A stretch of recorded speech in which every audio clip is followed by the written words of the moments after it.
Bonjour à tous, bienvenue dans cette nouvelle vidéo de Flight Simulator. Aujourd'hui, eh bien, je vous emmène en VR dans un bush trip. Alors j'ai commencé les bush trips tout récemment. Voilà. Baisser un peu le son.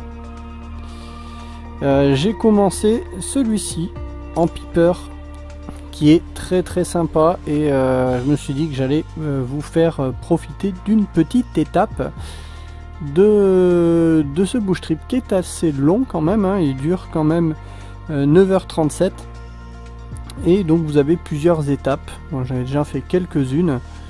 C'est bien, c'est des petits vols qui font une vingtaine de minutes en général, 40 minutes pour l'un. C'est très sympa et je vais vous faire découvrir des décors qui sont superbes vraiment. Donc on va commencer cette étape là qui va durer environ 17 minutes, hein, et sur une distance de 26 nautiques. Voilà. On va lancer ça. Voilà. Donc en VR, ce que vous avez comme image, eh bien c'est les deux écrans, hein, c'est ce que j'ai dans chaque œil. Pas forcément l'idéal, je le conçois, mais en VR, l'expérience, je peux vous assurer que c'est fantastique. Alors, je vais ajuster un peu le casque. On a ici donc notre log de nav que je vais décaler un peu sur le côté du cockpit. Le GPS ici, on a la possibilité d'afficher sa position pour nous aider.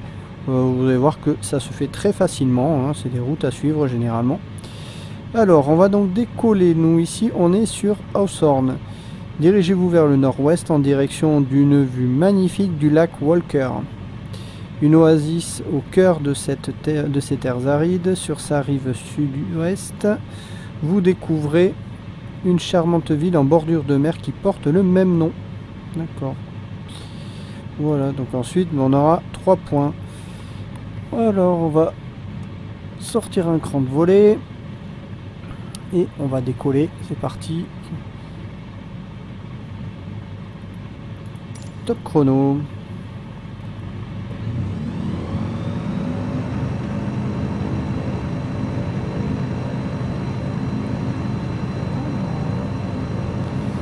Le J3 très agréable à piloter vraiment. Hop là.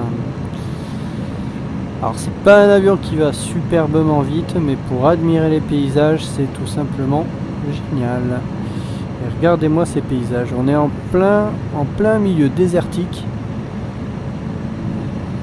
et c'est vraiment superbe, c'est vraiment très beau. Donc on doit prendre un cap 305, quasiment 305, en fait on va suivre la route qui est là, hein. Entrer le cran de volée.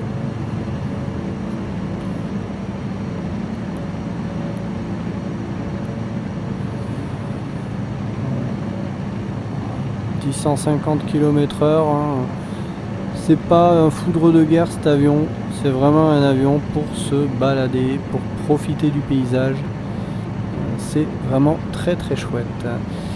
Donc Hawthorne, alors sur la dernière étape que j'ai faite, on vous dit que c'est le plus gros dépôt de munitions du monde. Alors quand on regarde un peu partout, eh bien il y a des petits bâtiments un peu partout. On voit que c'est des lieux de stockage de munitions. Alors je sais pas si c'est des bombes, des armes de petit calibre ou pas, j'en sais rien du tout. Mais en tout cas, ça prend un espace énorme. C'est immense. Il y en a presque à perte de vue, quoi. Impressionnant.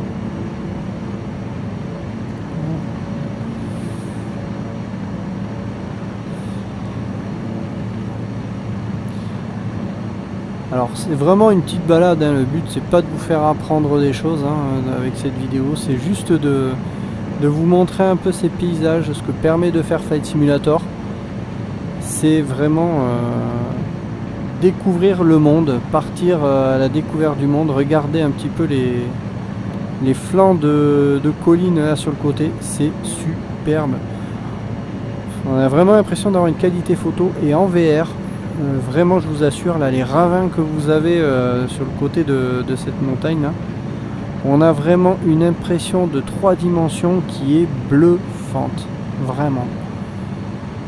Vraiment la VR, ça a un côté immersif qui est superbe. Alors l'image est un petit peu moins colorée que ce que l'on peut avoir sur un écran, les couleurs sont un peu moins vives, la résolution un petit peu plus faible, et encore, hein, quand on fixe son regard à un endroit, c'est quand même relativement net, mais c'est pas net partout. Vous avez vraiment une zone au centre du casque qui est nette, et autour c'est un petit peu plus flou si vous tournez les yeux, donc ça oblige à tourner la tête pour vraiment profiter d'avoir une netteté parfaite de la zone que vous regardez.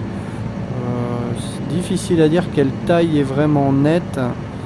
Je dirais qu'en gros, si vous vous mettiez devant les yeux une pièce qui ferait peut-être à peu près 3 cm de diamètre, ça paraît pas énorme, mais bon, c'est suffisant, hein. Au niveau de l'immersion, c'est quand même vraiment top. Et c'est vraiment ce que j'adore dans Flight Simulator, c'est ça. C'est cette impression de vol, cette immersion qu'on peut avoir. Et Flight Simulator pour ça est vraiment génial, parce que vous partez où vous voulez dans le monde. Et je voulais vous faire découvrir ce petit bush trip, au moins une partie de ce bush trip, ce qu'on appelle en français les vols de brousse. C'est des petits vols qui sont créés par Flight Simulator dans le jeu, que vous pouvez faire, et qui vous emmènent découvrir certaines régions du monde. Allez-y, foncez, c'est vraiment de toute beauté. Et c'est très bien pensé, c'est vraiment des petites étapes qui vous amènent à naviguer le long de routes. Là, on est en train de suivre la route qui est en dessous de nous. C'est vraiment très très très plaisant. On va se mettre en palier.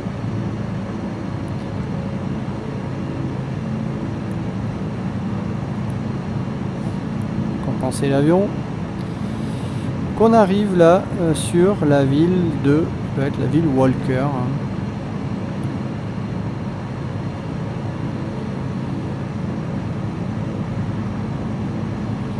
Vraiment, le fait de pouvoir tourner la tête comme si on était vraiment dans l'avion, c'est fantastique.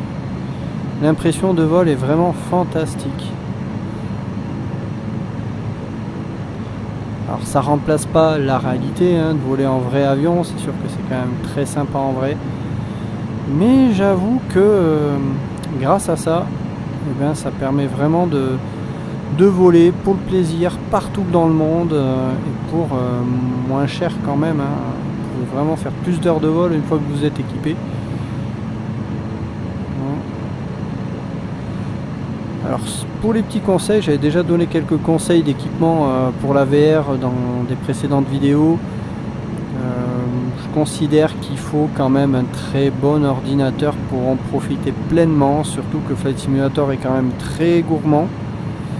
Moi je vous recommande déjà un ordinateur minimum à 2000 € pour vous donner une idée. Au niveau carte graphique, RTX 3080, moi c'est ce que j'ai. C'est très très bon, mais après au-dessus les cartes graphiques sont encore très chères, trop chères encore, hein. Et au niveau du casque VR, j'ai le HP Reverb G2 qui est très très chouette, vraiment pour à peu près 600 €. C'est partout ce que je vois, c'est vraiment le meilleur rapport qualité-prix. Alors on a bien le casque de Facebook, le Quest 2 qui est très bien, qui est pas très cher. Si vous vraiment vous lancez dans la VR, c'est peut-être un bon choix, mais en termes de qualité d'image, vous n'aurez pas ce qui se fait de mieux. Alors, le G2 c'est pas non plus ce qui se fait de mieux, mais c'est un très très bon rapport qualité-prix. La qualité d'image est meilleure que le Quest 2. Voilà. Donc on poursuit vers le point 2, embouchure du lac Walker, suivez la rive, traversez les eaux en direction du nord, jusqu'à apercevoir l'embouchure de la rivière Walker qui alimente le lac. Voilà.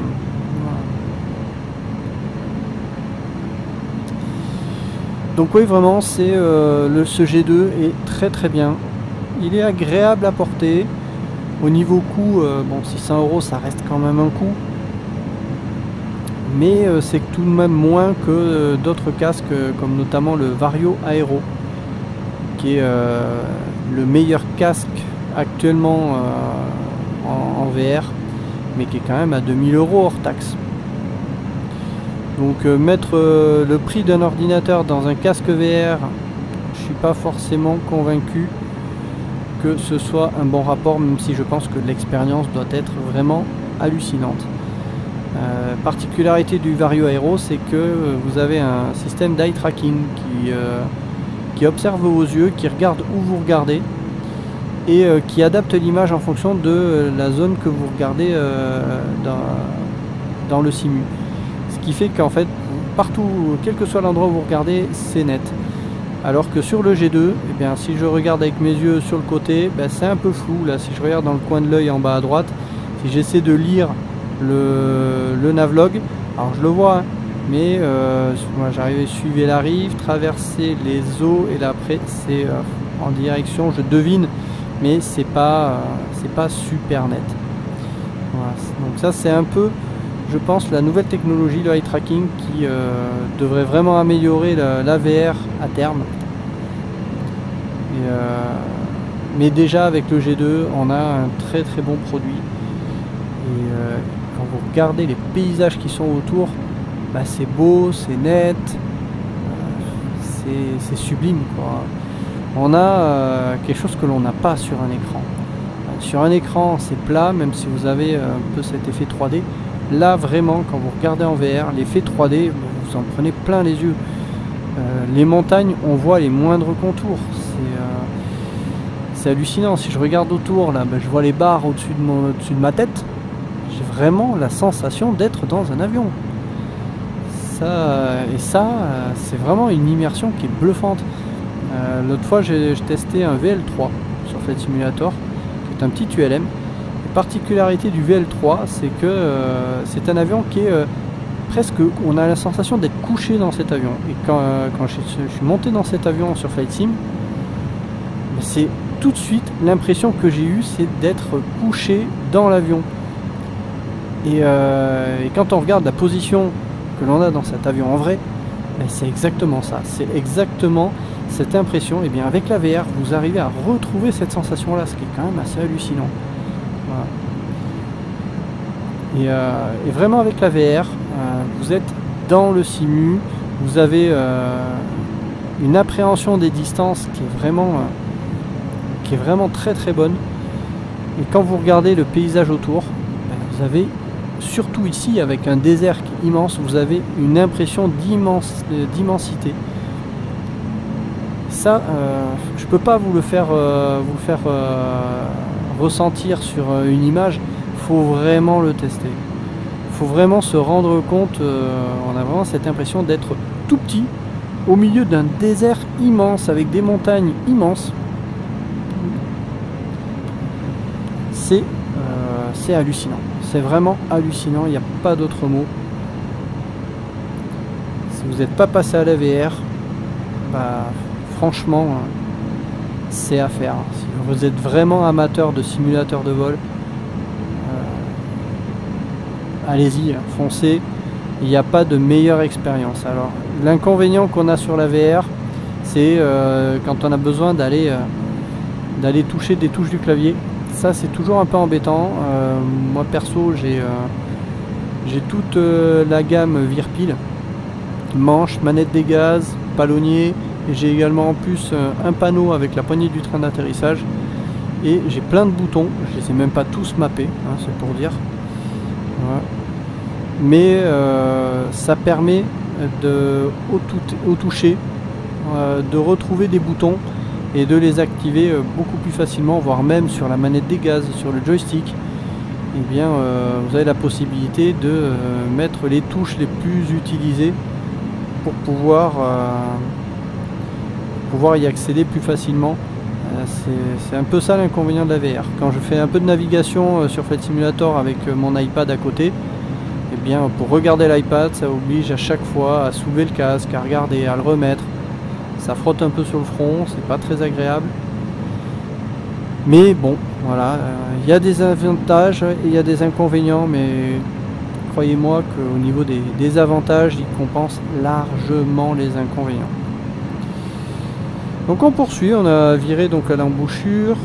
Suivez la rivière Walker qui serpente vers le nord-ouest. Super ça, on a une route 330, c'est vers le nord-ouest. Et tourne comme un ruban vers la ville de Shores. Elle s'écoule ensuite parallèlement à l'autoroute et une piste à l'est de la route vous permet d'atterrir. Et en plus, alors, voilà, vous avez à chaque fois à la fin de votre petit vol de bush trip, vous avez une image de la piste d'atterrissage. Voilà. C'est vraiment une piste rikiki ça. J'ai l'impression que c'est une route hein, plutôt. Il y a des fois, quand vous êtes dans le désert comme ça, ben, retrouver des petites pistes en terre comme ça, c'est pas forcément évident.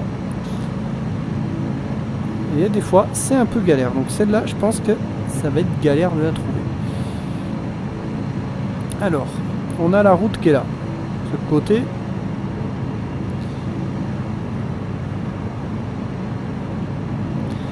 Regardez, quand on regarde vraiment le terrain, vous avez tout un tas de routes en terre qui arrivent sur la route nationale là, qui vont vers la montagne. Vous avez des routes parallèles en terre. C'est vraiment c'est bluffant. C'est très très beau.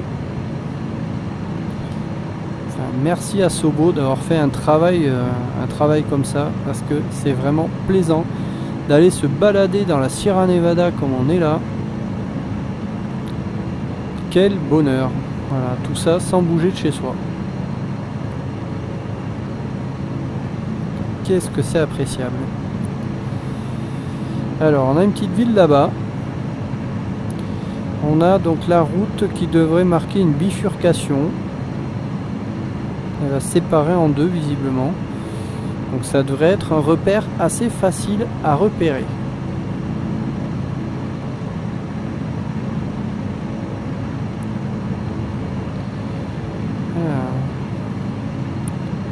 Encore un petit peu tôt pour dire si c'est ça.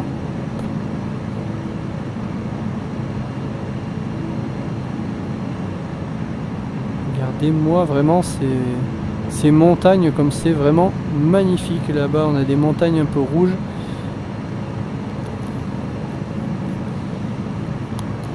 Alors lors de ce bush trip, j'ai pu survoler également des lacs salés asséchés. C'était vraiment très beau. Il y a des zones également de lave volcanique solidifiée. C'est assez original de voir ça ici. Moi, je ne m'attendais pas à ce genre de décor. C'est vraiment très très beau, c'est très plaisant. Et à cette vitesse là, à 170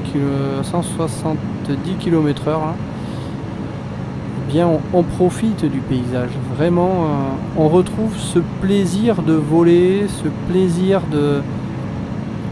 d'être dans les airs, juste pour le plaisir. C'est vraiment très sympa. Alors on commence à voir, ouais, visuel. On voit bien l'image. On a donc la petite, les deux petites maisons là dans un banc de sable. Là on le voit, qui est ici. Et un peu au-dessus, on a des gros bâtiments rouges, on les voit bien. Voilà, là voilà notre piste.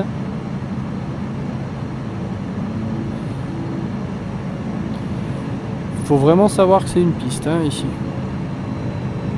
Allez, on va se mettre en descente. Alors, le J3, dès qu'on ralentit les gaz, il tombe.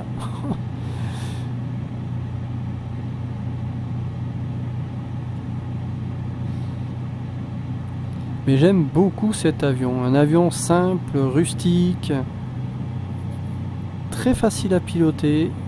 Je trouve le pilotage est relativement sécurisant. En réalité, un avion qui est assez délicat à piloter. Je ne l'ai jamais encore testé. Mais j'espère le tester prochainement.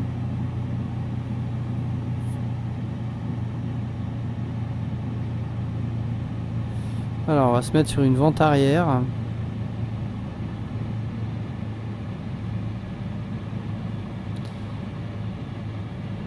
Et vraiment avec la VR, bah, vous tournez la tête, vous regardez votre vitesse, la piste, vitesse, la piste. Vous avez vraiment vos repères. Comme dans un vrai avion, vous regardez vraiment là où vous avez besoin de regarder. Alors, premier cran, un cran de volée, un peu de puissance. On va tourner en base. Regardez un petit peu les cours d'eau là devant nous. Là. C'est marrant, on est au milieu du désert, il y a de l'eau, des champs. Ça...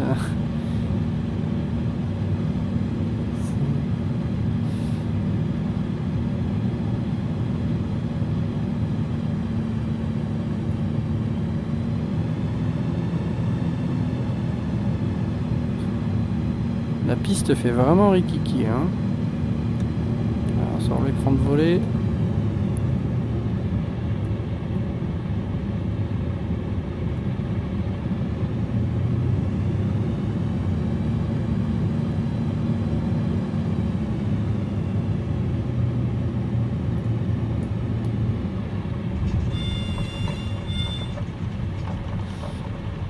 La particularité de cet avion, c'est que bien, dès qu'on est au sol, on voit rien devant, donc on va faire des zigzags hein, pour voir un peu. Hein. Et le vrai avion, c'est pareil, hein, c'est la même chose. Le manche en arrière, parce que c'est un train classique, donc prendre l'habitude de garder le manche en arrière pour essayer de plaquer l'arrière de l'avion au sol. Regardez ça, on a les voitures de la route à côté.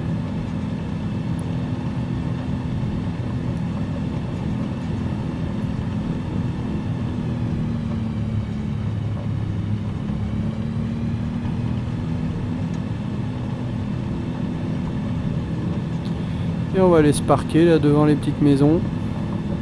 Regardez-moi le décor que l'on a autour, c'est superbe. Qu'est-ce que c'est beau!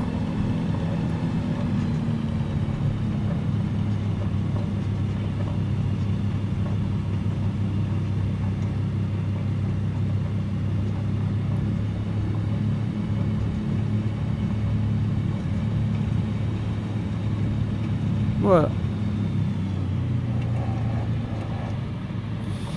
Et voilà. On a terminé.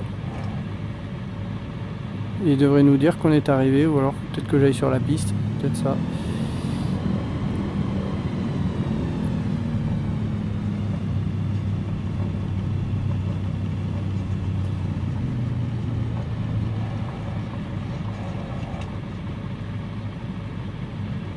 Non, il veut pas.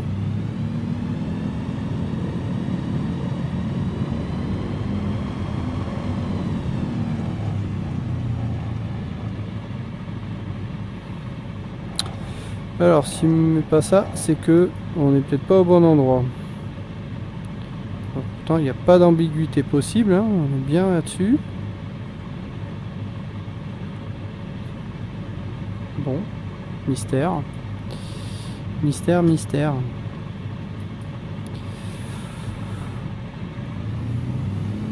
Je vais avancer. Ah, parce que quand on arrive... C'est lorsqu'on s'arrête en fait qu'ils considèrent qu'on est à bon port, si on est au bon endroit.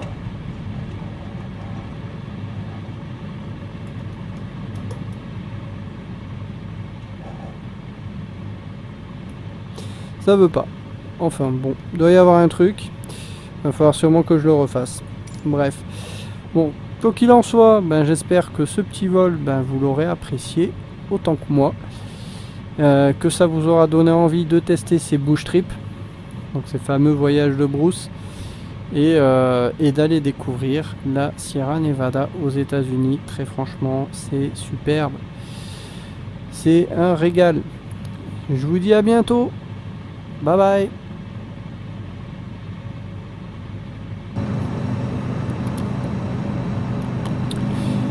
Petit bonus, cette fois sur le vol suivant de notre bush trip. Je voulais juste un peu vous montrer comment c'est quand on se balade à proximité des sommets. Et cette impression que l'on a de profondeur. Alors je sais que sur l'écran ça se verra pas, mais c'est vraiment vous donner les sensations que l'on peut avoir en VR quand on se balade sur du relief assez accidenté comme c'est le cas là.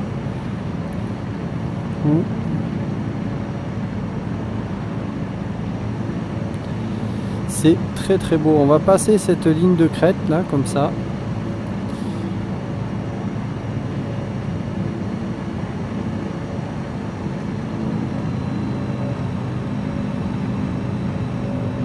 Donc là on est en train de suivre en fait la route qui est dans la petite vallée là.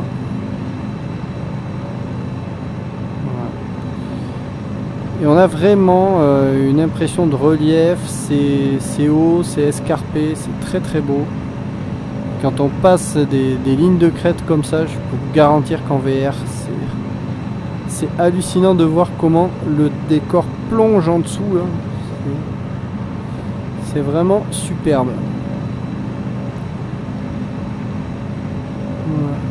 Donc voilà le genre de paysage que Flight Simulator nous permet de découvrir. C'est tout simplement génial. Voilà, j'en reste là pour cette vidéo. À bientôt.